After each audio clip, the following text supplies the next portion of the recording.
రోజు గురుగారు టెంపుల్కి వెళ్తే మనకి ఆ యారా పెరుగుతుంది కాబట్టి పాజిటివ్ ఎనర్జీ అనేది కూడా పెరుగుతుంది. ఉదయం సాయంత్రం వెళ్ళి ప్రదక్షిణ చేసే వాళ్ళకి విపరీతమైనటువంటి ఆరా ఉంటుంది, వాళ్ళకి కొన్ని డిస్టర్బెన్స్ కూడా వెళ్తాయి. పర్పస్ ఆ దేవాలయంలో ఏ ప్రత్యేకత ఉందో ఆ దేవాలయానికి వెళితే ఇంకా ఆ పాజిటివ్ జరుగుతుంది.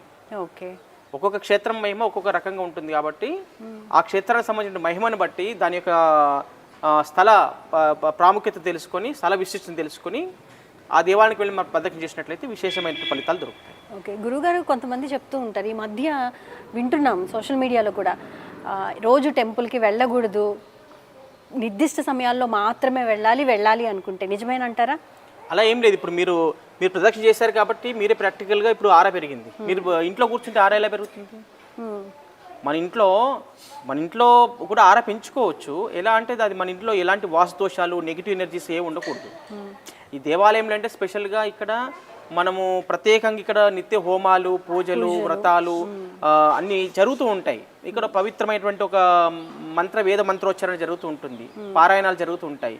కాబట్టి ఇక్కడ పూజలు, అర్చనలు, పురోహితులు వేద మంత్రాలతో అర్చనలు చేస్తుంటారు. కాబట్టి ఇక్కడ పాజిటివ్ ఎనర్జీ అనేది కొన్ని మైళ్ళ వరకు ఆ ఎనర్జీ అనేది అక్కడ ఎనర్జీ ఫీల్డ్ ఉంటుంది. ఓవరాల్ ఇప్పుడు చెప్పండి గురుగారు, ఇప్పుడు ఆత్మ ప్రదక్షిణ చేసాము, తర్వాత ఈ టెంపుల్ చుట్టూ ప్రదక్షిణ చేసాము, గోవు చుట్టూ ప్రదక్షిణ చేసాం కదా గురుగారు, ఈ మూడింటిలో ఏది బెటర్ ఆరాని క్రియేట్ చేస్తుందంటే? అంటే సర్వశ్రేష్టమైనటువంటిది ఏంటంటే గోమాత ప్రదక్షిణ అన్ని ప్రదక్షిణ కంటే గొప్పది. ఒక్కసారి గోమాత ప్రదక్షిణ చేస్తే ఒక భూ ప్రదక్షిణ చేసినట్టు శక్తి వస్తుందని చెప్పేసి మన శాస్త్రాలు చెప్తున్నాయి. కాబట్టి గో ప్రదక్షిణ వల్ల గోవు లోపల సమస్త దేవతలు నివాసమై ఉన్నారని చెప్పేసి శాస్త్రవచనం.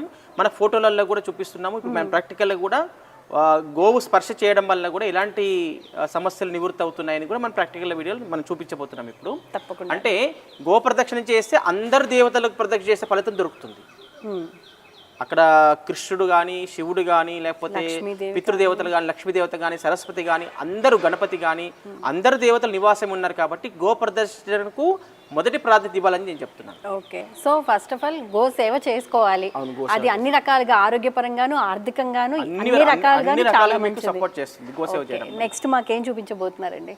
నెక్స్ట్ ఆ గోవు చుట్టూ ప్రదక్షిణ చేయడం అయిపోయింది కాబట్టి ఇప్పుడు గోవు యొక్క అవయవాన్ని స్పర్శిస్తే మనకున్న సమస్య ఏంటిది, ఆ అవయవాన్ని స్పర్శించినప్పుడు అది నివృత్తి అవుతుందా లేదనేటువంటిది మనం చేయొచ్చు. ఇప్పుడు ఉదాహరణకి ఒక వ్యక్తి గోవు దగ్గరికి వచ్చేసి వాళ్ళకున్న సమస్యను బట్టి ఆ అంగాన్ని స్పర్శిస్తారు, అప్పుడు ఆ సమస్య వాళ్ళకు నివృత్తి అవుతుంది. అందుకని ఎలా తెలుసుకుంటాము నివృత్తి అయ్యింది అని? ఇప్పుడు నా దగ్గరికి మీరు వచ్చారు, మీకు ఉన్నటువంటి అనారోగ్య సమస్యలు ఏంటి, లేకపోతే జనరల్ ప్రాబ్లమ్స్ ఏమున్నాయి, వాటిని నేను మీకు చెప్పగలను. చెప్పిన తర్వాత నేను పరిహారం ఇచ్చినా ఇంకా మీకు అతి త్వరగా రిజల్ట్ రావాలనుకున్నప్పుడు గోవు దగ్గరికి వెళ్ళినప్పుడు, మీకు అందుబాటులో ఉంటే గోవు దగ్గరికి వెళ్ళినప్పుడు నేను ఏదైతే గోవుని స్పర్శించి మీరు నమస్కరించుకోండి, దానికి సేవ చేయండి. ఆ గంగడోలును ఇది రాయడం వల్ల ఒక ఫలితం దొరుకుతుంది, అనారోగ్య సమస్యలు తగ్గుతాయి, కొన్ని సమస్యలు నివృత్తి అవుతాయి. కాళ్ళకు సేవ చేయడం వల్ల ఒక సమస్య, అంటే రకరకాలుగా ఓవరాల్గా గో సేవ చేయడం వల్ల మీకు మొత్తానికి పాజిటివ్ ఎనర్జీ అనేది వస్తుంది, డిస్టర్బెన్స్ అనేది క్లియర్ అవుతాయి. రైట్. శ్రీ గురుభ్యో నమః, శ్రీ మాత్రే నమః. గురుగారు, ఈ గోవును చూస్తుంటే చాలా ముచ్చటగా అనిపిస్తోంది. గోవు అంటేనే సర్వదేవతలకు నిలయం కాబట్టి ముచ్చటగా అనిపిస్తుంది. అందులో చిన్న గోవు కాబట్టి ఇది పొంగునూరు దేవత, పొంగునూరు ఆవు. ఓకే, మనకి చూడటంతోనే ఆహ్లాదంగా అనిపిస్తుంది. లోపల ఉన్న స్ట్రెస్ ఏదన్నా ఉన్నా కూడా అది దగ్గరికి రాగానే కూడా కొంచెం మనకి అరే కాసేపు దీంతో స్పెండ్ చేద్దామా ఇట్లా అనిపిస్తుంది కదా. అక్కడ భూగర్భ దోషాలు ఉండవు. ఓకే, ఒకటి. రెండోది గోవు ఉన్నటువంటి ప్లేస్ లో మొత్తం ఆ చుట్టూ పాజిటివ్ వైబ్రేషన్స్ వస్తాయి. ఎలాంటి భూగర్భ దోషాలు ఉన్నా కూడా అది కంట్రోల్ చేసేస్తుంది. ఓకే, అందుకైనా గురుగారు ఈ మధ్యం అంటే చక్కగా ఇంట్లో గోవుని పెంచుకోండి అని చెప్తున్నారు. మనం సైంటిఫిక్ గా చూస్తున్నాం కాబట్టి ప్రతిది వీడియో. ఇప్పుడు ఇది హెడ్కి సంబంధించిన తలనొప్పి ఉన్న వాళ్ళు ఎలాంటి గో సేవ చేసుకుంటే తగ్గుతుంది అనేది మనం ప్రాక్టికల్ చూసుకోవచ్చు. ఇక్కడ ఈ శాంపుల్ వచ్చేసి హెడ్కి సంబంధించిన శాంపుల్ పెట్టాను. ఇక్కడ చూడండి, హెడ్కి సంబంధించిన శాంపుల్ పెట్టాను.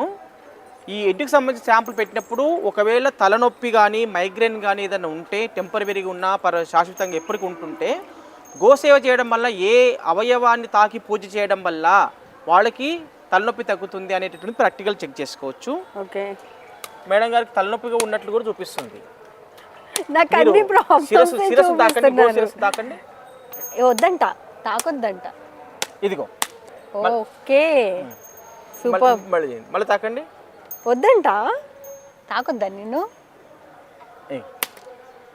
అంటే గో ప్రదక్షిణ చేస్తే కాకుండా గో అవయవాలను ఏది తాకితే ఏ యొక్క ఎనర్జీ మనకు వస్తుంది, ఏ అనారోగ్య జబ్బులు తగ్గుతాయి అనేటువంటిది కూడా మనం ప్రాక్టికల్ చెక్ చేసుకోవాలి. ఓకే, హెడేక్ తో సఫర్ అయ్యే వాళ్ళు, మైగ్రేన్ తో సఫర్ అయ్యే వాళ్ళు ఎవరైనా ఉన్నారు అనుకుంటే గోవు యొక్క ముఖ భాగాన్ని వామ్మో నాకైతే భయం వేస్తుంది, తాకితే ఆ ప్రాబ్లం నుంచి టెంపరీగా అయినా సరే మనం రిలీఫ్ పొందుతాం అనమాట. యాక్చువల్గా గోవుల దగ్గరికి వెళ్ళగానే వాటితో కనెక్ట్ అవ్వగానే మనకి తెలియకుండానే కొంచెం మానసిక ప్రశాంతత అనేది కలుగుతూ ఉంటుంది కాబట్టి తలనొప్పి కూడా ఆటోమేటిక్గా తగ్గుతుంది. దానికి సైంటిఫిక్గా గురువుగారు ప్రూవ్ చేసి చూపించారనమాట. గురువుగారు నెక్స్ట్ ఫైనాన్షియల్ ప్రాబ్లము ఉండి చాలామంది బాధపడుతుంటారు. గోశాలకు వెళ్ళి మనము కాస్త సేవ చేసుకుంటే గోవులకి ఖచ్చితంగా ఫైనాన్షియల్ ప్రాబ్లమ్ ఇష్యూస్ కూడా కొంచెం రిలీఫ్ వచ్చే అవకాశం ఉంటుంది. అది మనం ప్రాక్టికల్ ఇది కూడా చెక్ చేసుకోవచ్చు. ఇప్పుడు పెట్టినటువంటి sample financial problem related, financial problem ఉందని చూపిస్తుంది, బేసిక్గా ఉంది. అయితే దీన్ని మీరు గోమాతలో ఏ అవయవాన్ని స్పర్శిస్తే, ఇప్పుడు మీరు శిరస్సును స్పర్శించండి చూద్దాం ఈ ఫైనాన్షియల్ ప్రాబ్లం పోతుందా లేదా ప్రాక్టికల్గా. ఇది ఈ గోవు అల్లరి గోవు గురువు గారు, పట్టుకోండి, అల్లరి చేస్తుంది బాగా. అక్కడ స్పర్శించడం వల్ల ఏం అవ్వట్లేదు చూడండి, ఇక్కడ మార్పు లేదు. ఓకే, ఇంతకుముందు దానికి మార్పు ఉంది. ఇంతకుముందు ఏంటి మన శిరస్సు సంబంధించి పెట్టాం కాబట్టి హెడేక్ ఉంటే తగ్గుతుంది ఇక్కడ స్పర్శించడం వల్ల మనం చూసాం. నిజంగానే ఇప్పుడు ప్రస్తుతానికి ఇందాక మనం చూసింది ఏంటి, మైగ్రేన్ ఉంది కాబట్టి గోవు యొక్క శిరస్సు భాగాన్ని తాకితే మైగ్రేన్ అనేది తగ్గుతూ ఉంది. ఇప్పుడు అదే ఫైనాన్స్కి సంబంధించి గురువు గారు అక్కడ పెట్టారు, అందులో నాకుంది. అయితే గోవు యొక్క శిరస్సు భాగాన్ని తాకినా ఎటువంటి మార్పు రాలేదు. ఇప్పుడు ఏ భాగాన్ని తాకితే అది రెమెడీగా వర్క్ చేస్తుంది అనేది చూద్దాం. నాకు తెలిసి ఆవు అయితే చాలా అల్లరి ఆవులా కనిపిస్తుంది. ఇప్పుడు మేరం గారి ఫైనాన్షియల్ ప్రాబ్లం చూపిస్తుంది, స్పర్శించండి సేమ్.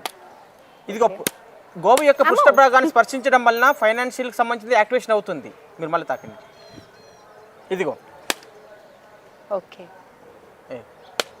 అక్కడ టచ్ చేస్తే సరిపోతుంది చూడండి. మళ్ళీ వేరే భాగాన్ని ముట్టండి, ఇక్కడ పైన ఎక్కడైనా, ఇగో అక్కడ పని చేయట్లేదు. ఓకే, ఆ పృష్ఠ భాగం తాకండి మళ్ళీ, ఇదిగో. సో గోవు యొక్క పృష్ఠ భాగంలో లక్ష్మీదేవి కొలువై ఉంటుంది అనడానికి గోమయంలో లక్ష్మీదేవత ఉంటుంది, సాక్షాత్కారమే ఇది అనమాట. మనకి ప్రాక్టికల్గా చూపించారు గురువు గారు, నాకు కూడా అర్థమైంది. ఇందాక మైగ్రేన్ అన్నప్పుడు గోవు యొక్క శిరస్సు భాగాన్ని తాగితే అది డౌన్ అవుతూ వచ్చింది, అదే వేరే పార్ట్ని తాకితే మాత్రం ఎటువంటి వర్క్ చేయలేదు. ఫైనాన్షియల్ ప్రాబ్లమ్స్కి సంబంధించి ఏ భాగాన్ని తాకితే తగ్గుతుందో గురువుగారు ప్రాక్టికల్గా చూపించారు. ఇట్స్ అమేజింగ్ నిజంగా.